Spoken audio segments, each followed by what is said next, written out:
Let's start our topic 4.2. In how does the particle theory explain the properties of the matter and the changes of state. First, we will learn about the properties of the matter, and then the state, solid, liquid, and gas. These are three states of the matter.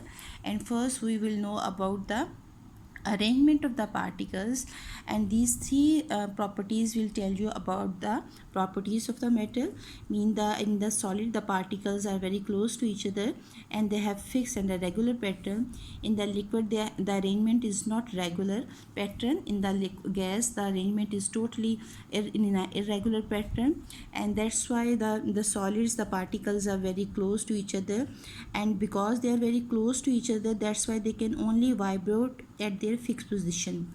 In the liquid, the particles are close to each other and they can move as well as they can vibrate at their positions. In the gas, the particles are very far apart from each other, and they can randomly move in all directions. On the basis of the arrangement of these three properties of the particle, the solids have definite shape, definite volume, can't flow, and can't be compressed. And on the basis of the arrangement of the particles, the liquid has no definite shape, definite volume, but it can flow and can't be compressed. On the basis of the arrangement of the particles, the liquids, we can say they have no definite shape because they have no regular pattern of the particles. They don't have definite volume. They can flow and they can be compressed because their particles have large distances. So on the basis of the particle theory, we have explained the three states of the matter. In this topic, what happens to particles during changes of state, they have told you about the processes which help to change the states. First of all, the process melting, in which the solid melt and changes into the liquid state. Three steps are involved. When a solid is heated, the particles gain energy and they start to vibrate. When they start to vibrate, they will start to move from each other, and the particles and the solid will change into a liquid state. The solid has changed into a liquid state, and this process is called melting, and the particles are no longer in their fixed position because the heat has broken the you can say the bonding between the particles, and they have started to move away from each other.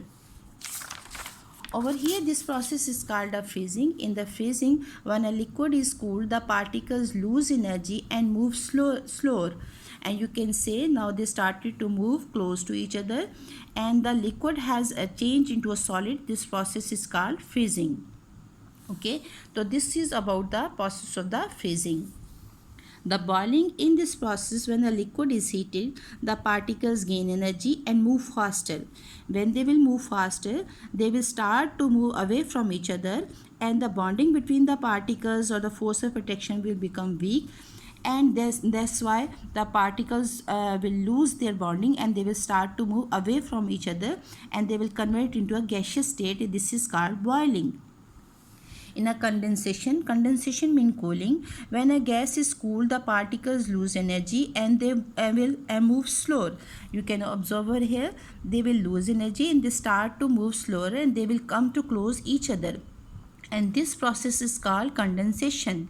Okay, and the change of the gas into liquid is called condensation. So these are the processes which I have discussed with you, which help to change the different states of the matter. Okay.